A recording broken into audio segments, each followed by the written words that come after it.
started our journey day before yesterday from Trivandrum, and today, as per the direction from the Honorable Prime Minister's office and the Central BJP, and today we arrived here. Here we are very grateful and thankful to Central BJP and PMO and Delhi State BJP, because the Pradesh Adhyaksh Virendra ji is here. Our National Secretary Om Prakash Dhankar ji is here. Our Pradeep Bhandari ji, our spokesperson, national spokesperson is here, and the Honorable Mayor of Delhi, Mr. Raja Iqbal ji is also here, and so many leaders and workers from Bharatiya Janata Party arrived here to receive us.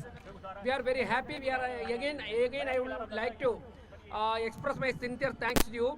Day before yesterday, we started from Trivandrum, and the 48 corporators from Trivandrum Corporation, which is ruling by BJP, is coming with me.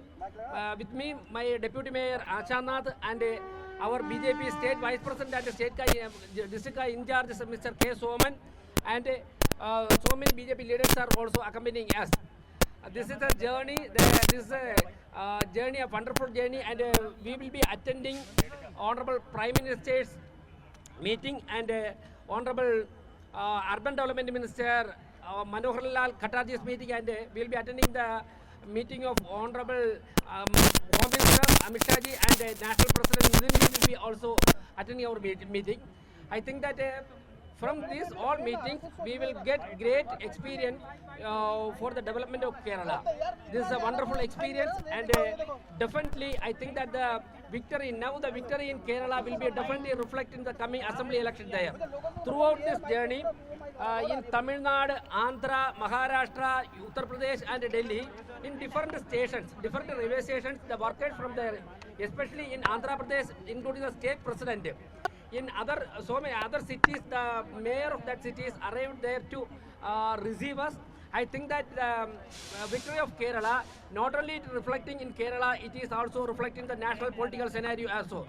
Once again, I would like to express my sincere thanks from the bottom of my heart for the Trivandrum Corporation and entire Kerala BJP team. Thank you. Rajesh walk through Kerala का delegation Delhi पहुंचा हुआ है और सीधी तस्वीरें नई Delhi railway station की है, जहां पर मेयर वीवी राजेश के नेतृत्व में केरल का डेलीगेशन जो है वो तिरुवनंतपुरम म्युनिसिपल कॉरपोरेशन के नए चुने गए सभी बीजेपी के जो काउंसलर हैं वो सब यहां पर पहुंचे हुए हैं। बीजेपी फॉर विकसित केरलम के तहत दिल्ली में कई तरीके के जहां कार्यक्रमों का आयोजन किया गया है, वहीं पर अगर बात कर ली जाए तो ये पूरा का पूरा जो डेलीगेशन है वो यहाँ पर पहुंचा हुआ है। और अब ऐसे में देखना ये भी होगा कि आखिर जिस तरीके से भाजपा विकसित भारत को लेकर तमाम चीजें कर रही है और लगातार बीजेपी की जो जीत है वो होती हुई दिखाई दे रही है, तो आने वाले दिनों में क्या कुछ यहाँ पर चीजें बेहतर तरीके से देखने को मिलती हैं और जो बातें लगातार कही जा रही हैं उसके तहत यहाँ पर क्या कुछ तस्वीर बदलती है। और अगर बात कर ली जाए तो जिस तरीके से यहाँ पर केरल का जो डेलीगेशन है वो नई दिल्ली रेलवे स्टेशन पर पहुंचा हुआ है, उससे क्या कुछ चीजें होती हैं और किस तरीके से जो ये विकसित केरलम की बातें हो रही हैं क्या होता है। और ये तमाम जो पार्षद हैं वो यहाँ पर केरल के तिरुवनंतपुरम से आए हुए लोग हैं जिनका एक डेलीगेशन यहाँ पर मौजूद है और आगे क्या कुछ चीजें देखने को मिलती है, क्योंकि लगातार विकसित भारत का लक्ष्य बीजेपी रख रही है। वीडियो जर्नलिस्ट राजेश के साथ में कंचन अरोड़ा, चैनल न्यूज दिल्ली।